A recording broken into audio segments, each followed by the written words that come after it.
प्रधानमंत्री नरेंद्र मोदी ने कल बिहार की एक सभा में मुजरा शब्द का इस्तेमाल किया, जिसको लेकर राजनीति काफ़ी गरमाई हुई है। दरअसल कल प्रधानमंत्री ने विपक्ष पर हमला बोलते हुए ये कहा कि अगर विपक्ष अपने वोट बैंक को बचाने के लिए या उनको संतुष्ट करने के लिए या वोट बैंक के तुष्टीकरण के लिए अगर उनके सामने मुजरा भी करना चाहता है तो करे, लेकिन प्रधानमंत्री नरेंद्र मोदी SC ST आरक्षण के साथ खड़े हैं, यानी कि संविधान में कोई बदलाव नहीं होने वाला है। और ये जो सारी बातें फैलाई जा रही हैं कि अगर NDA को 400 पार सीटें आ जाएंगी तो संविधान बदल दिया जाएगा, आरक्षण समाप्त कर दिया जाएगा, ये तमाम बातें जो हैं बेकार की बातें हैं। इसको लेकर प्रधानमंत्री ने अपना पक्ष रखा, लेकिन प्रधानमंत्री ने जो मुजरा शब्द का इस्तेमाल किया, इसको लेकर इन दिनों अब कहें तो पिछले 24 घंटे में जो है वो राजनीति काफ़ी गरमाई हुई है। बिहार में भी इसको लेकर राजनीति जो है वो काफ़ी गरमाई हुई है। और तेजस्वी यादव जो कि उप मुख्यमंत्री हैं, उन्होंने एक लंबा चौड़ा खुला पत्र लिखा है प्रधानमंत्री नरेंद्र मोदी को। उसका मजमून दरअसल ये है कि बहुत सारी चीज़ें उन्होंने कही हैं आरक्षण को लेकर कि किस तरीके से प्राइवेट सेक्टर में भी जो है आरक्षण की व्यवस्था की जानी चाहिए।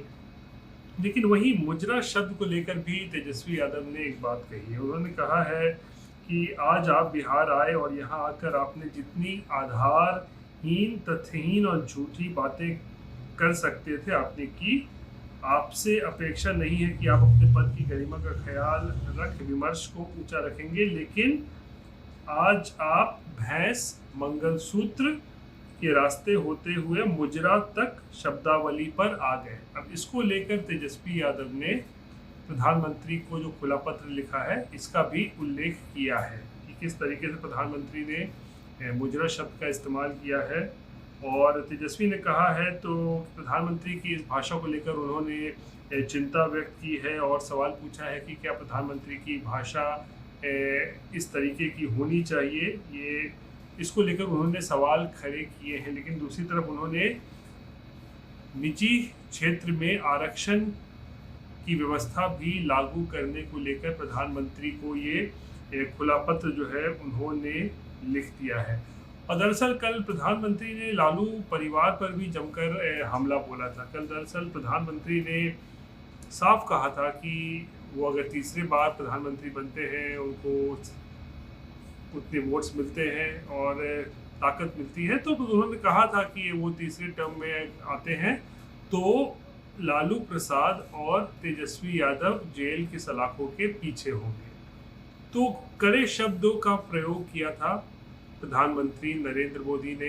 किस तरीके से भ्रष्टाचार पर वो ज़ीरो टॉलरेंस की पॉलिसी रखते हैं। उन्होंने एक तरीके से कह सकते हैं चेतावनी दी, कह सकते हैं, या आगाह किया कि अगर वो तीसरी बार प्रधानमंत्री बनते हैं तो फिर उनकी जो करप्शन के खिलाफ जो ज़ीरो टॉलरेंस की नीति है उसमें कोई बदलाव नहीं होगा और सख्ती के साथ जो है वो भ्रष्टाचार के खिलाफ जो है वो लड़ाई लड़ेंगे।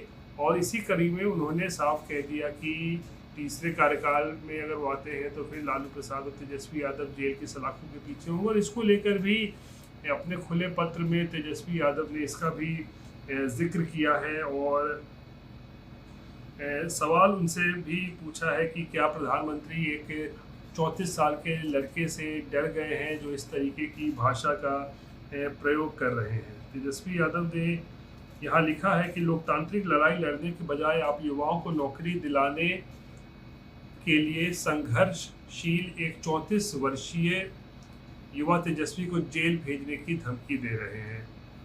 क्या ऐसी धमकी देकर आप संविधान की धज्जियां नहीं उड़ा रहे हैं? चुनाव आएंगे और जाएंगे, लेकिन संविधान देश की सामाजिक संरचना और इसकी बनावट पर अब आघात मत कीजिए। यानी कि तेजस्वी यादव ने उस बात का उल्लेख किया है जहां प्रधानमंत्री ने तेजस्वी यादव को जेल भेजने की बात कही है। और इसको लेकर कल उन्होंने ये भी कहा था कि तेजस्वी यादव ने कि हिम्मत है तो उनको छू के दिखा दे प्रधानमंत्री, यानी कि पलटवार तेजस्वी यादव की तरफ से भी है, पुरजोर किया गया है। लेकिन अब ये देखना यह है कि मुजरा शब्द से शुरू हुई ये राजनीति जो है कितनी आगे बढ़ती है, और ख़ासकर लालू और तेजस्वी को जेल भेजने की बात जो प्रधानमंत्री ने कही है उसको लेकर भी अभी बिहार में राजनीति गरमाई हुई है। रोहित सिंह, पटना, चुनाव आज तक।